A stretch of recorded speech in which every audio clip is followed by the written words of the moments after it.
ஆண்டவரை பொறுத்த வரைக்கும் ஊற்ற ஊற்ற ஊற்ற ஊற்ற வந்துட்டே இருக்கும். உங்க தரிசனம் விரிவாக விரிவாக விரிவாக நீங்க வளர்ந்துட்டே இருப்பீங்க. நீங்க யோசிக்க யோசிக்க யோசிக்க கர்த்தர் அதை நிலைப்படுத்திட்டே இருப்பாரு. நீங்க விரும்ப விரும்ப விரும்ப ஆண்டவர் செஞ்சுட்டே இருப்பாரு. உங்களுக்கு ஒரு எண்டு அப்படின்றது யாரும் நியமிக்கவே முடியாது. நீதிமான் பனையை போல செழித்து லீபனோனில் உள்ள கேதுருவை போல வளருவான். நல்ல கைகளை தட்டி அந்த அபிஷேகம் உங்க மேல இருக்கட்டும். அந்த எழுப்புதலை கர்த்தர் உங்களுக்குள்ள தரட்டும். சோர்வுகளை கொடுக்கிற கிரியைகள் அழிக்கப்பட்டு அந்த தரிசனத்துல ஒரு வித்தியாசத்தை கர்த்தர் தரட்டும். அல்லேலூயா. அதனால நம்ம தான் ஆயத்தமாகணும். நீங்க விரும்புங்க, நீங்க ஆசைப்படுங்க, நீங்க ஜெபம் பண்ணுங்க, நீங்க ஆயத்தமாகுங்க, அதுல உறுதியா நில்லுங்க. கர்த்தரே கொண்டு வந்து சேர்ப்பார். ஆண்டவருக்கு ரொம்ப பிடிக்கும். யாரை ரொம்ப பிடிக்கும்னா சும்மா இருக்கிறவங்கள அல்ல, கிரியை செய்கிறவங்கள ஆண்டவருக்கு ரொம்ப பிடிக்கும். தேவனுடைய ராஜ்யம் பேச்சிலே அல்ல, களத்திலே இருக்கிறது. இறங்கி நின்று வேலை பார்க்குறாங்க பாருங்க. இறங்கி நின்று, அதான் கூலி கொடுப்பார் என்கிற ஒரு சப்ஜெக்ட் பேசினேன். அந்த கூலி கொடுப்பார்ன்ற 11ஆம் மணி வேளை 11th year, இன்னும் 1 மணி நேரம் தான் இருக்குது. ஆனா வேதம் சொல்லுது 11 மணி வரைக்கும் யாராவது ஒருத்தர் வேலை போடுவாங்கன்னு எதிர்பார்த்துட்டு இருந்தாங்க. 38 வருஷமா வியாதி, அற்புதம் நடக்கும்னு மனசுல நம்பிக்கையோட இருந்தான். மனசுல தளர விடவே இல்லை. நிச்சயமாகவே முடிவு உண்டு. உன் நம்பிக்கை வீண் போகாது. இந்த 100 நாட்களும் நம்பின நம்பிக்கை வீண் போயிருமா? ஜெபிச்ச ஜெபம் வீண் போயிருமா? நிச்சயமா நான் ஆணித்தரமாய் சொல்லுவேன், கண்டிப்பாக அது வீணாய் போகாது. நீங்கள் நம்பினது வீணாய் போகாது. நிச்சயமாகவே முடிவு உண்டு. நம்முடைய நம்பிக்கை வீண் போகிறதற்கு கர்த்தர் விட மாட்டார். ஹல்லேலூயா. வேதத்துல ஆண்டவர் தண்ணீரை திராட்சரசமாய் மாற்றுகிறார். ஆனா பொதுவாக திராட்சரசம் எப்ப நல்லா இருக்கும் அப்படின்னா பழசாக தான் ரொம்ப நல்லா இருக்குமாமா. இயர் தாண்ட தான் அதுக்கு வேல்யூ அதிகம். 100 வருஷமான திராட்சரசம், 150 வருஷமான திராட்சரசம், இப்படி பழமையான திராட்சரசம் தான் ரொம்ப டேஸ்டா இருக்குமாமா. அதுதான் ரொம்ப வேல்யூ அதிகமாமா. ஆனா இது டெஸ்ட் பண்றதுக்கு யார்கிட்ட கொண்டு போய் கொடுக்குறாங்கன்னா, சாதாரணமாய் அங்க சாப்பிட வந்தவங்கள்ட்ட இல்ல, அந்த திராட்சரசத்தை மேக் பண்ற, அதை உண்டு பண்ணுகிற பந்தி விசாரிப்பு காரணத்துல கொடுத்து டேஸ்ட் பண்றாங்க. அந்த பந்தி விசாரிப்புக்காரன் இப்ப கர்த்தர் எப்ப பண்றாரு? அது 150 வருஷத்துக்கு முன்னாடி பண்ணி வச்சிருந்தாரா? இல்ல 50 வருஷத்துக்கு முன்னாடி வானத்துல பண்ணி வச்சிருந்து இறக்கிட்டாரா? அப்ப நியூவா, அப்போ ஃப்ரெஷ்ஷா அந்த டைம்ல கொண்டு வராங்க.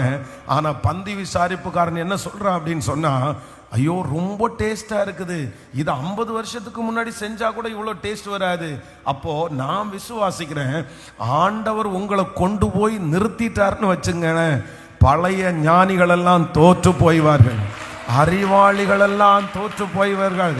நீங்க உலகத்துல எந்த கம்பெனிலையுமே ஃப்ரெஷர்ஸ்க்கு முதல்ல போனவங்களுக்கு மரியாதை ரொம்ப குறைவா இருக்கும். உங்களுக்கு ஒன்றும் தெரியாது. ஆனா நம்முடைய தேவன் உங்களை ஞானி ஆக்குகிறவர். எந்த இடத்துல இந்த ஜெபத்திற்கு பிற்பாடு நீங்க போய் நின்னாலும் அந்த இடத்துல பழைய ஆட்கள் செய்ய முடியாதது, அனுபவசாலிகள் செய்ய முடியாதது, அறிவுள்ளவர்கள் செய்ய முடியாதது, அந்த ஃபீல்டுல கரைச்சு குடிச்சவங்க செய்ய முடியாதத ஆண்டவர் உங்களை கொண்டும் என்னை கொண்டும் செய்வதற்கு கர்த்தர் வல்லவரா இருக்கிறாரு. ஒரு ஜெபத்தை ஏறெடுப்போமா? இந்த வார்த்தை உங்க தலை மேல அப்படியே நடக்கணும். சத்தமா நீங்க ஜெபம் பண்ணுங்க. ஆமென். பழைய ரசம் தான் டேஸ்டா இருக்கும். ஆனா கர்த்தர் கொடுத்த புது ரசம் பழைய ரசத்தை விட டேஸ்டா மாறிடுச்சு. ஆண்டவர் என்னை உருவாக்குவார், ஆண்டவர் எனக்கு கற்றுக் கொடுப்பார். நான் நியூவாப்பா தான் போய் நிற்பேன். ஆனா அங்க தேர்ந்தவர்களுக்கு முன்பாய் கர்த்தர் என்னை தலையை நிமிர பண்ணுவார். பெரிய அறிவாளிகளுக்கு முன்னாடி, பிரதர் கர்த்தர் இப்படி உங்களை கொண்டு போய் நிக்க வைக்க போறாரு, சிஸ்டர் ஆண்டவர் உங்களை கொண்டு போய் நிக்க வைக்க போறாரு. நிறைய அறிவாளிகள் தோற்று போகிறாங்க. நிறைய அனுபவசாலிகள் செய்ய முடியாததை கர்த்தர் உங்களை கொண்டு செய்ய போறாரு. நிறைய பழுத்த பழங்கள் செய்ய முடியாததை ஆண்டவர் உங்களை கொண்டு செய்ய போறாரு. நீ அனுபவம் இல்லை, உனக்கு ஒன்றும் தெரியாது, இந்த ஃபீல்டுக்கு நீ புதுசு, உனக்கு அறிவு வேணும்னா இன்னும் பல வருஷம் ஆகும் அப்படின்னெல்லாம் சொல்ற இடத்துல என் தேவனாகிய கர்த்தருடைய ஞானம் அவர் கைய வச்சதுனால, அவருடைய வார்த்தை உங்களுக்குள்ளே இருக்கிறதுனால, ஆமே நீங்க புதுசா செய்யப்பட்டாலும் அதிகமான டேஸ்ட் உள்ளவர்களாய் மாற முடியும். சத்தமா நிறைய பேர் மேல அந்த அனாயிண்டிங் இப்ப இறங்குது, அந்த அபிஷேகத்தை கர்த்தர் இறக்குறாரு. கற்றுக் கொடுத்தவர்களை விட ஞானிகள் ஆக்குறாரு. எந்த இடத்துல போய் நின்னாலும் உங்களை தட்ட யாரும் இல்லை என்ற அளவிற்கு கர்த்தர் ஞானிகளாய் அந்த அபிஷேகத்திற்காக ஜெபம் பண்ணுங்க. ஸ்தோத்திரம், ஸ்தோத்திரம், ஸ்தோத்திரம். ஹல்லேலூயா, ஹல்லேலூயா, ஆமென். ஆண்டவர் ஞானத்தை கொடுத்தாருன்னா நமக்கு அனுபவமே இல்லைன்னாலும் நம்ம அவ்வளோ அழகா கர்த்தர் நம்மளை நடத்த வல்லவர். யோசேப்பினுடைய அப்பா என்ன பெரிய குடோன் கட்டி வாழ்ந்தவரா, இல்லை குடோனா தானியத்தை சேர்த்து வச்சவரா? கிடையவே கிடையாது. அவருக்கும் தானியத்திற்கும் பெரிய சம்பந்தமே இல்லை. அவர் என்ன கட்டினார்னா ஆட்டு மந்தையும் கோழி மந்தையும் தான் அவர் வச்சிருந்தாரு. யோசேப்பனுடைய அப்பாவுக்கு என்ன தெரியும்னா அவங்க ஆடு வளர்க்கிறவர்கள், அவர்களுக்கு ஆட்டு மந்தை தான் தெரியும். ஆனா பையன் எங்க போய் நிக்கிறார் அப்படின்னு சொன்னா தானிய கிடங்குகள் சேமிக்கிற இடத்துல கர்த்தர் அவ்வளவு ஞானத்தை கொடுத்து கர்த்தர் வச்சிருக்கிறாரு. நான் இந்த பலிபீடத்திலிருந்து உங்களை பிளஸ் பண்றேன். உங்க குடும்பத்தில் இருக்கிற மனுஷங்களுக்கும் உங்களுக்கும் எட்டாத அளவிற்கு கர்த்தர் பல மடங்கு ஞானத்தை கர்த்தர் தருகிறவர். அவங்களுடைய ஞானத்தோடு அல்ல, உங்க ஃபேமிலியில ஆண்டவர் உங்களை ஸ்பெஷலான ஒரு ஞானமா வச்சிருப்பாரு. நீங்க யாரும் செய்யாதத செய்யக்கூடிய ஞானத்தை. இதெல்லாம் என்ன பண்ணணும்னா இந்த தீர்க்க தரிசனமான வார்த்தைகள் வரும்போது நீங்க எழுதி வச்சு இந்த வார்த்தையை அப்படியே உள்கொள்ளணும், அதை நீங்க அரவணைக்கணும், இதுக்கு ஆமேன்னு சொல்லணும், இதுக்காக நீங்க ஜெபம் பண்ணணும். அப்படி பண்ணும்போது அந்த ஜெபம் கேட்கப்படும். ஆமென். இது என்னுடைய பெரிய அனுபவம். இந்த மாதிரி செய்தியை கேட்கும் போது ஆண்டவர் பேசும்போது ஐயோ நம்ம இப்படி இருக்கிறோம், கர்த்தர் தான் இப்படி பேசுறாரு, உடனே ஆண்டவரே இப்படி மாற்ற முடியுமா, உடனே ஜெபம் பண்ண உடனே இன்னைக்கு பார்த்தா அது எல்லாத்தையும் கர்த்தர் கிருபையாய் செய்து கொண்டே இருக்கிறார். ஹல்லேலூயா. உங்களுக்கு அனுபவம் இல்லாத, உங்களுக்கு தெரியாத ஒரு ஃபீல்டில் கூட ஆண்டவர் உங்களை கொண்டு போய் வச்சு சிறப்பாக செய்கிறதற்கு ஏற்ற ஞானத்தை கர்த்தர் தருவார். ஹல்லேலூயா.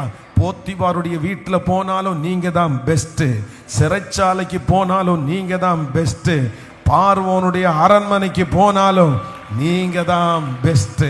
நல்ல கைகளை தட்டி ஆமென். எந்த இடத்திற்கு போனாலும் தாவீது போன இடத்திலெல்லாம் கர்த்தர் அவனோடு கூட இருந்தது போல உங்களோடும் கூட கர்த்தர் இருப்பார்.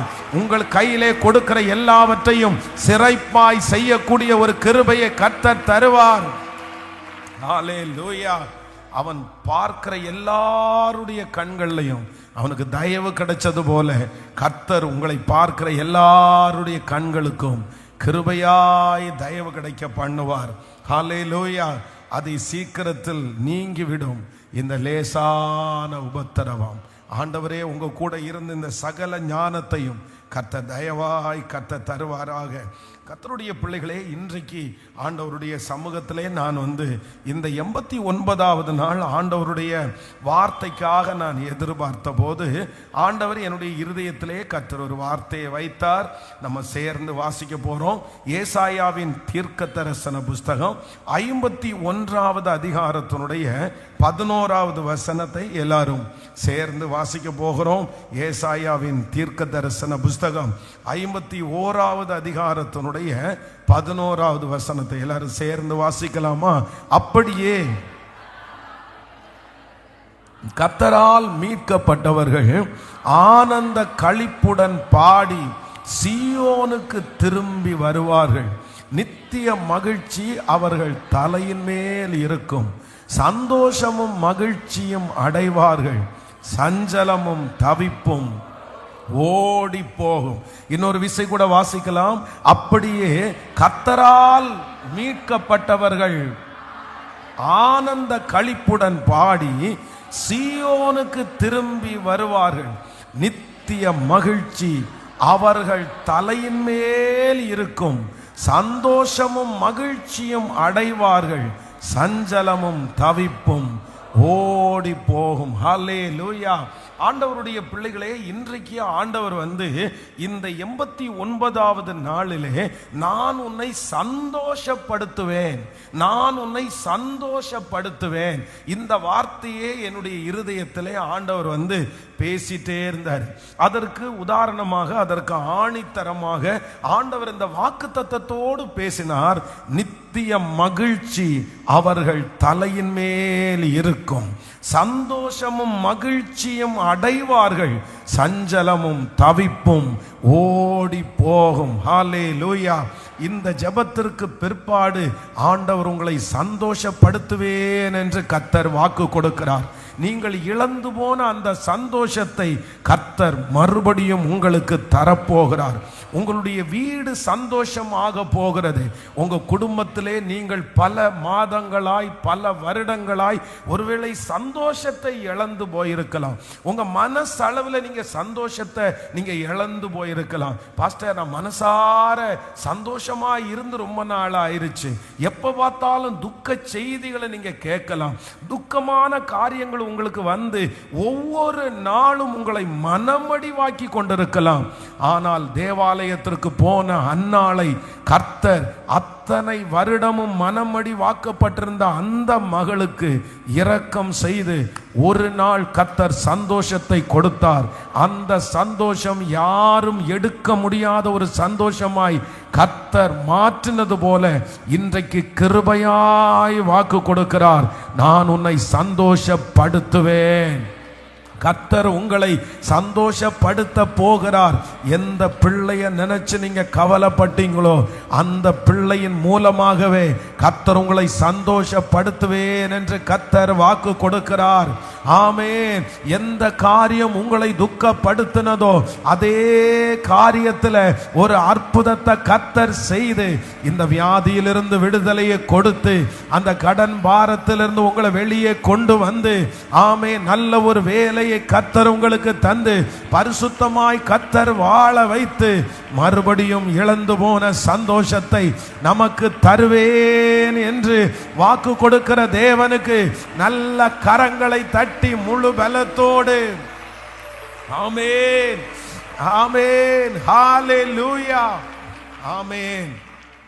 நித்திய மகிழ்ச்சி அவர்கள் தலையின் மேல் இருக்கும்.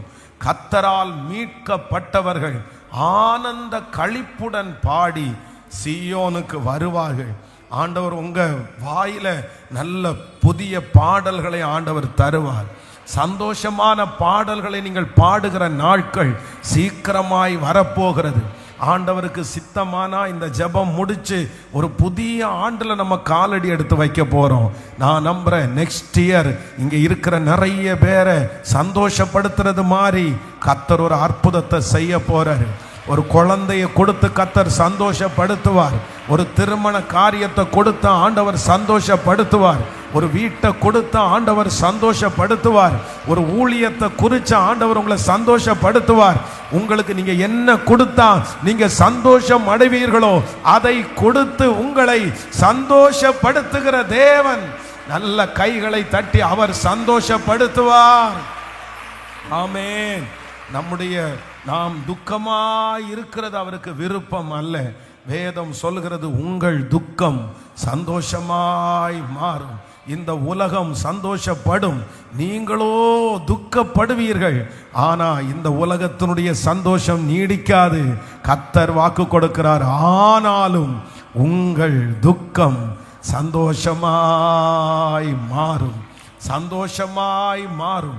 உலகத்திலே ஆண்டவராகிய இயேசு கிறிஸ்து பிறந்ததனுடைய நோக்கமே என்ன அப்படின்னு சொன்னா, வேதம் சொல்லுகிறது, இதோ சகல ஜனங்களுக்கும் ஒரு சந்தோஷத்தை உண்டு பண்ணுகிற ஒரு நற்செய்தி. ஆண்டவராகிய இயேசு கிறிஸ்துனுடைய பிறப்பு எல்லாருக்கும் மகிழ்ச்சியான ஒரு நற்செய்தி. எல்லாரும் சந்தோஷப்பட்டார்கள்.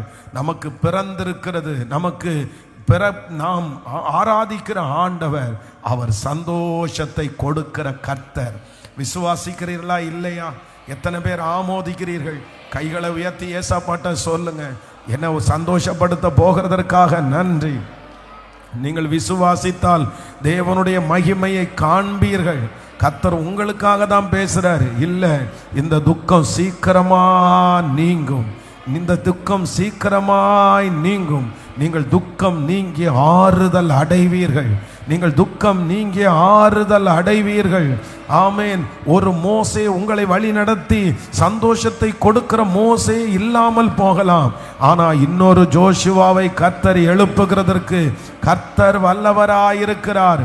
ஆமேன். யாரை இழந்து சந்தோஷத்தை இழந்தாலும் அந்த இடத்துல கர்த்தர் இருந்து என்ன சந்தோஷப்படுத்துகிறதற்கு கர்த்தர் வல்லவராயிருக்கிறார். அந்த ரிசல்ட் உங்களுக்கு ரொம்ப நல்லா அமைஞ்சு கர்த்தர் உங்களை சந்தோஷப்படுத்துவாராக. உங்களுக்கு விரோதமாய் போடப்பட்டிருக்கிற அந்த கடிதத்தை கர்த்தர் காரியங்களை மாறுதலாய் முடிய பண்ணி, வேதம் சொல்லுகிறது, அந்த ஜனங்கள் ஃபர்ஸ்ட் லெட்டர் வரும்போது ரொம்ப துக்கப்பட்டார்கள். வேதம் சொல்கிறது, சூசா நகரம் கலங்கிற்று. சூசா நகரம் கலங்கிட்டு முதல்ல அந்த லெட்டர் வரும்போது லெட்டரை படிச்சு பார்த்தா அவ்வளவுதான், யூதர்களை எல்லாரையும் கொன்றுங்க, உங்க வீட்டுக்கு பக்கத்தில் இருக்கிற யூதர்கள் யாரையுமே உயிரோட விடாதீங்கன்னு ராஜாவினிடத்திலிருந்து கட்டளை பெறப்பட்டு அவருடைய முத்திரை மோதிரம் அங்க பதிக்கப்பட்டிருக்கிறது. அவ்வளவுதான், யூதா ஜனங்கள் எல்லாம் கலங்கி போயிட்டாங்க. என்ன பண்ணுவோன்னே தெரியல. ஆனா வேதம் சொல்லுது, அப்படியே கொஞ்ச நாளைக்குள்ளேயே அடுத்து ஒரு கடிதம் வருது. அது என்ன கடிதம் அப்படின்னு சொன்னா, இல்ல அப்படி செய்ய வேண்டாம், அவர்களுக்கு இருக்கிற தேவனை விட நம்மிடத்தில் இருக்கிற தேவன் பெரியவர் என்கிறதை நிரூபித்து காரியத்தை மாறுதலாய் முடிய பண்ணினார். அடுத்த வசனம் சொல்லுகிறது, சூசா நகரம் ஆர்ப்பரித்து மகிழ்ந்தது. ஆர்ப்பரித்து மகிழ்ந்தது. ஆமேன். முன்பு அனுப்பப்பட்ட செய்தி உங்களுக்கு துக்கத்தை கொண்டு வந்தாலும் அடுத்து உங்களுக்கு வருகிற செய்தி உங்களுக்கு சந்தோஷத்தை கொண்டு வரும். இந்த வருஷத்தினுடைய ஆரம்பத்தில் வந்த செய்தி உங்களுக்கு துக்க செய்தியா இருக்கலாம். நீங்க ஃபர்ஸ்ட் பார்த்த செய்தி துக்க செய்தியா இருக்கலாம். கர்த்தர் இன்னைக்கு கிருபையாய் வாக்கு கொடுக்கிறார், நீங்கள் பார்த்த துக்க செய்தி உங்களுக்கு சந்தோஷமான செய்தியாய் ஆண்டவர் திசை திருப்ப போகிறார். நம்புறவங்க, விசுவாசிக்கிறவர்கள் நித்திய மகிழ்ச்சி அவர்கள் தலையின் மேல் இருக்கும். இனி அந்த சந்தோஷத்தை யாரும் எடுக்க முடியாது. சந்தோஷமும் மகிழ்ச்சியும் அடைவார்கள், சஞ்சலமும் தவிப்பும் ஓடி போகும், ஓடி போகும். ஹல்லேலூயா. எனக்கு குறித்ததை நிறைவேற்றி முடிப்பவர் நீரே ஐயா, நீரே. எனக்காக யாவையும் செய்து முடிப்பவர் நீரே ஐயா, நீரே. எனக்கு குறித்ததை நிறைவேற்றி முடிப்பவர் நீரே ஐயா, நீரே. எனக்காக யாவையும் செய்து முடிப்பவர் நீரே ஐயா, நீரே. அப்பா உமக்கு ஸ்தோத்திரம், அன்பே உமக்கு ஸ்தோத்திரம். அப்பா உமக்கு ஸ்தோத்திரம், அன்பே உமக்கு ஸ்தோத்திரம். உம்மாலாகாத காரியம் ஒன்றும் இல்லை, உம்மாலாகாத காரியம் ஒன்றும், உம்மாலாகாத காரியம் ஒன்றும் இல்லை. எல்லாமே உம்மாலாகும். ஹல்லேலூயா. எல்லாமே கைகளை மேல தட்டி சொல்லுவோம், ஆகும். உம்மாலேதான் எல்லாமா சொல்லுவோம், ஆகும். உம்மாலேதான் திரும்ப திரும்ப ஆகும், ஆகும். உம்மாலேதான் எல்லாமா.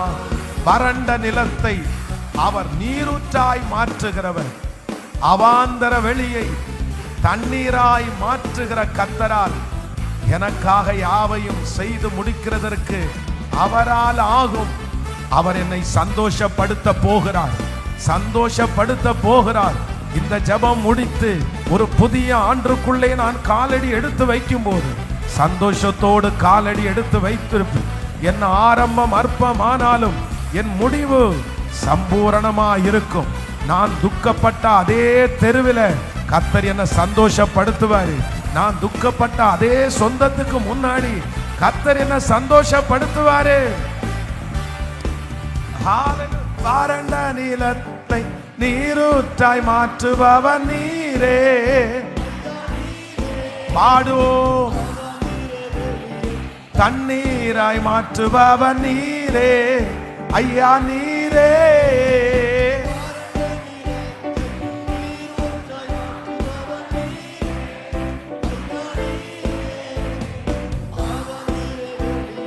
தண்ணீராய் மாற்றுபவர் நீரே, ஐயா நீரே. அப்பா உமக்கு ஸ்தோத்திரம், அன்பே உமக்கு ஸ்தோத்திரம். அப்பா உமக்கு ஸ்தோத்திரம், அன்பே உமக்கு.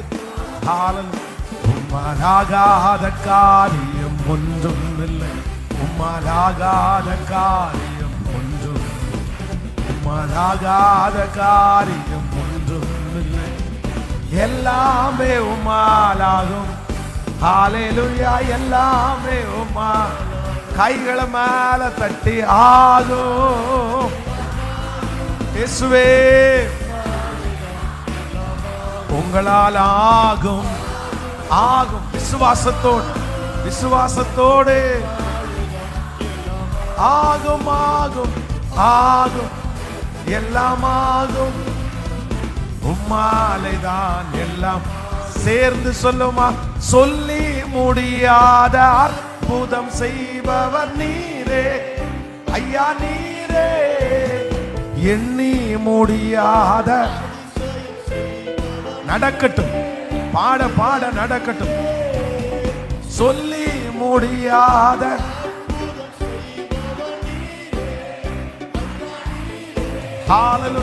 எண்ணி முடியாத அதிசய செய்பவர் நீரே, ஐயா நீரே.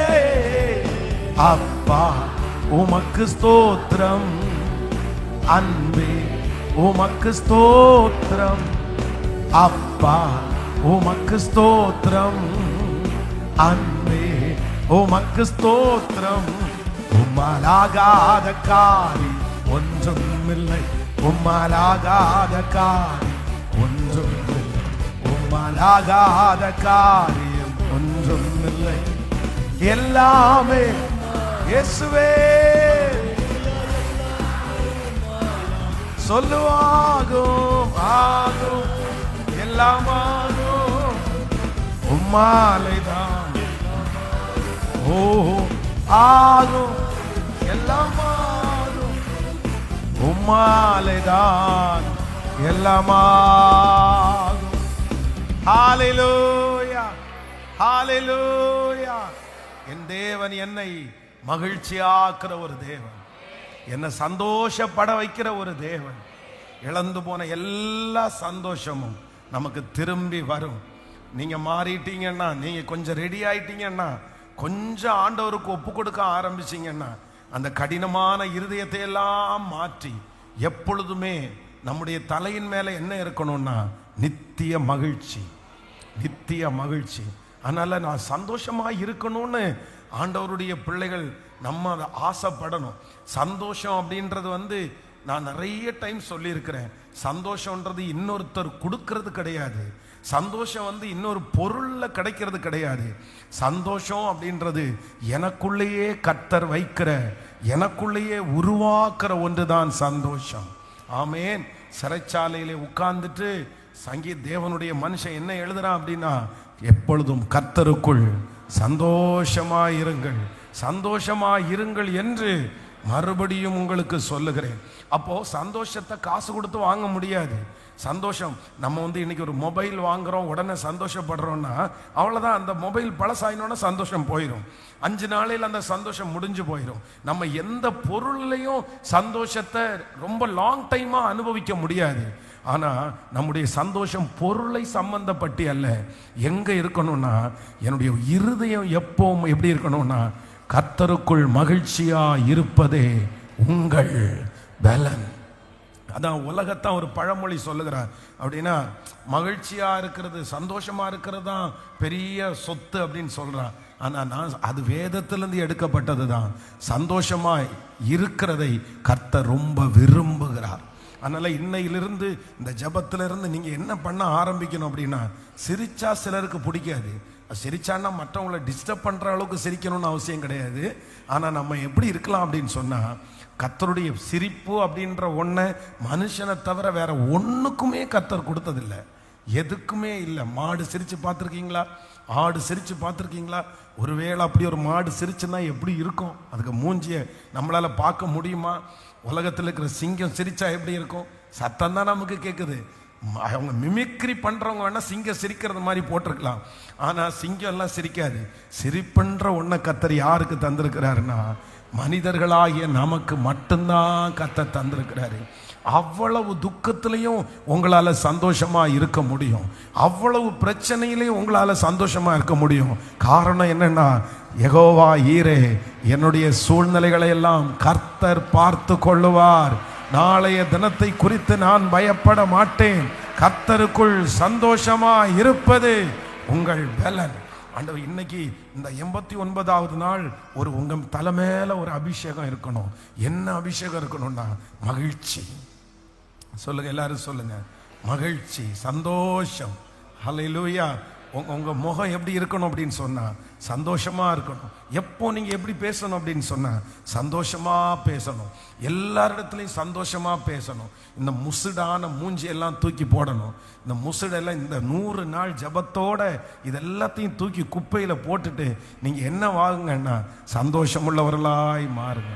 எத்தனை நாள் சிரிக்க போறீங்க? 80 85 வருஷம் வரைக்கும் தான் சிரிக்க போறோம், இல்லைன்னா 90 வருஷம் வரைக்கும் சிரிக்க போறோம். அதுக்கப்புறம் நம்ம போகத்தான் போறோம். அதனால இந்த உலகத்தில் கொண்டு வந்ததும் ஒன்றும் இல்லை, கொண்டு போவதும் ஒன்றுமே இல்லை. உங்களை பார்த்து ஒருவேளை கர்த்தருடைய வருகை தாமதிச்சு நம்ம இறந்து போயிட்டோம்னா நம்மளை பார்க்குறவங்க நிறைய பேர் எப்பவும் சிரிச்சுட்டே இருப்பாருங்க. அந்த சிஸ்டர் எப்பவும் சிரிச்சுட்டே இருப்பாங்க. பதில் சொன்னா கூட சிரிச்சுட்டே பதில் சொல்லுவாங்க. இருக்கிற இடத்துல எல்லாரையும் அப்படியே சந்தோஷமா வச்சுக்குவாங்க. அப்படி ஒரு பேரை வாங்குற அளவிற்கு கர்த்தர் உங்களுக்கும் எனக்கும் கிருபையா இறங்குவாராக.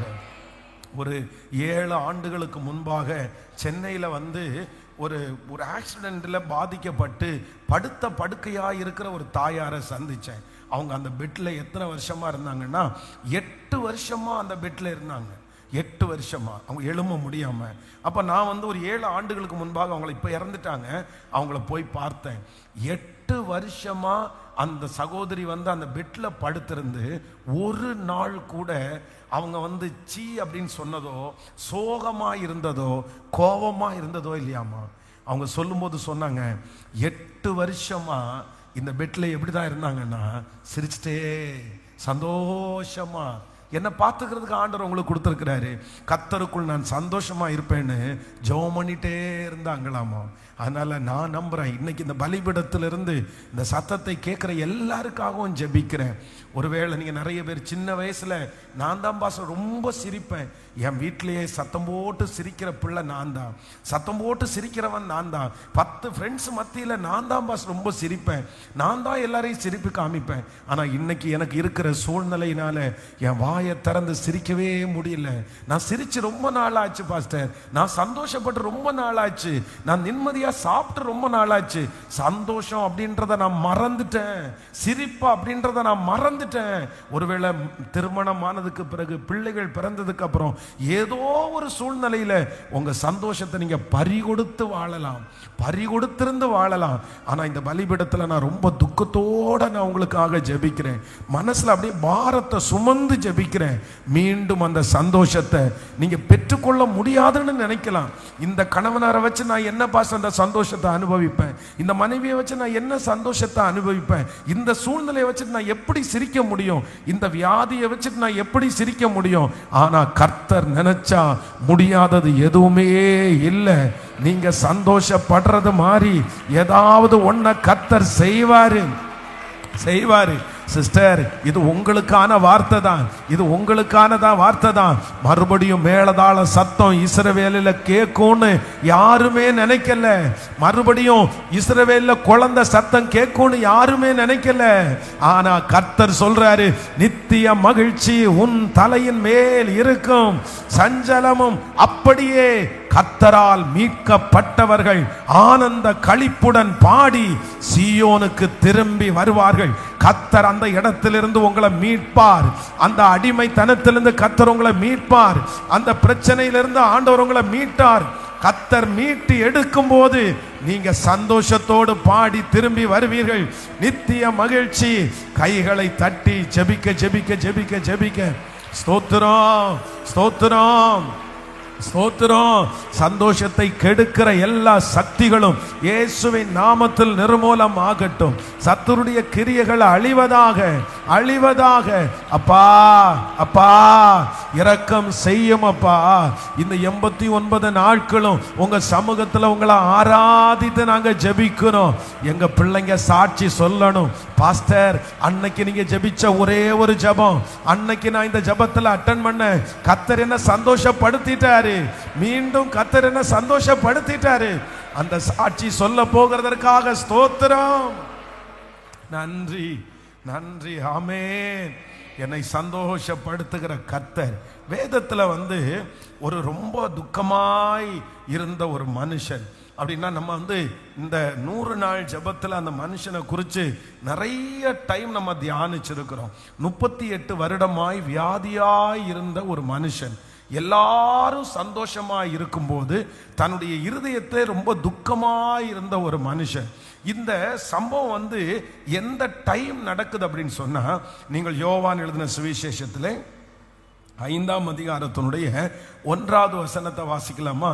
யோவான் எழுதின சுவிசேஷம் 5ஆம் அதிகாரம் 1வது வசனத்தை வாசிக்கலாம். இவைகளுக்கு பின்பு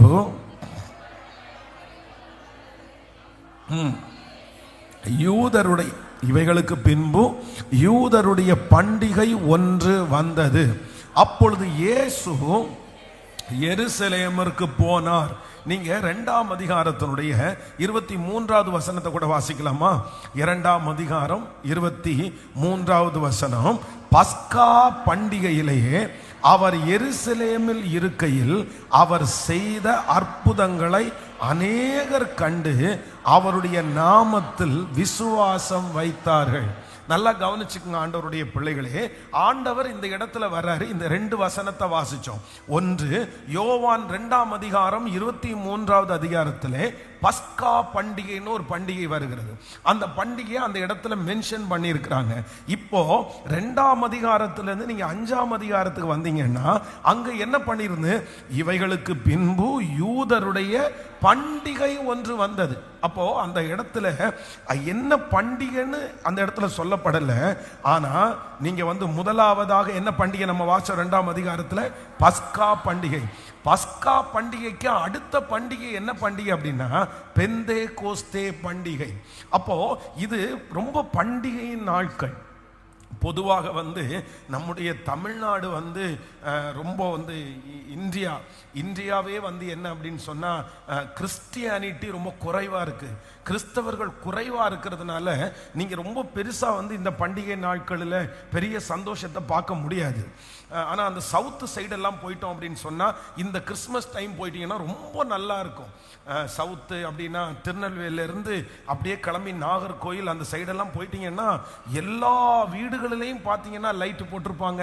இப்பெல்லாம் நிறைய வீட்டில் லைட்டு குடில் வச்சிருப்பாங்க, சீரியல் லைட்டு போட்டிருப்பாங்க. ரொம்ப அழகா இருக்கும்.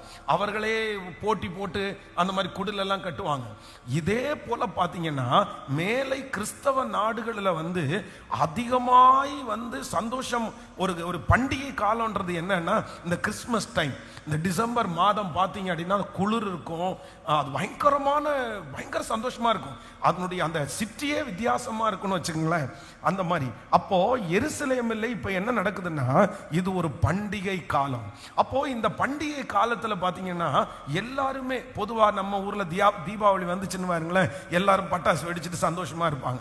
ஆனா துக்கப்படுகிறவங்க யார் அப்படின்னா நோயாளிகளாய் ஹாஸ்பிட்டல்ல இருக்கிறாங்க பாருங்களேன், பலவீனத்தோடு இருக்கிறாங்க பாருங்களேன். இந்த பண்டிகை காலத்துல நோயாளியா இருக்கிறவங்களுக்கு ரொம்ப கஷ்டமா இருக்கும். அப்போ ஊரே சந்தோஷப்படுது, எல்லாரும் சந்தோஷப்படுறாங்க. ஆனா இந்த 38 வருடமாய் வியாதியா இருந்த இந்த மனுஷன் எப்படி இருக்கிறான்னா ரொம்ப துக்கமா இருக்கிறான்.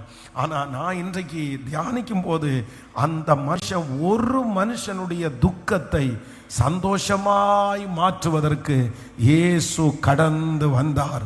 அந்த பண்டிகை நாட்களிலே அந்த மனுஷன் சந்தோஷமாய் இருக்க வேண்டும் என்று கர்த்தர் விரும்பினார். அந்த மனுஷனுக்கு ஒரு அற்புதத்தை கர்த்தர் செய்தார். நான் நம்புறேன் அதே இயேசப்பா வல்லமையோட இன்னைக்கு வந்திருக்கிறாரு. ஆமேன். உங்களையும் இந்த பண்டிகை நாட்களில் சந்தோஷப்படுத்த விரும்புகிறார். இந்த 100 நாள் ஜபத்தில் கர்த்தர் சந்தோஷப்படுத்த விரும்புகிறார். 38 வருடமாய் வியாதியாய் இருந்த அந்த மனுஷனை கர்த்தர் தேடி போவது உண்மையானால் இன்றைக்கு உங்களையும் என்னையும் தேடி வந்து ஒரு அற்புதத்தை நமக்கு செய்து எப்படினாலும் கண்டிப்பா சந்தோஷப்படுத்துவார். நடக்கும், இது நடக்கும். நீங்க இந்த 100 days ஜபம் முடியும் போது வரும்போது நீங்க சந்தோஷத்தோட தான் வருவீங்க. நித்திய மகிழ்ச்சி உங்க தலையின் மேல இருக்கும். நியூ இயர் சர்வீஸ்ல ஆமே நித்திய மகிழ்ச்சியை சுமந்துட்டு இருப்பீங்க. கர்த்தர் சந்தோஷப்படுத்தாம விட மாட்டாரு. அந்த காரியத்தை குறித்து சிரிச்சுட்டே நீங்க சாட்சி சொல்லுவீங்க. இது கர்த்தரால் உண்டான வார்த்தை. ஹல்லேலூயா.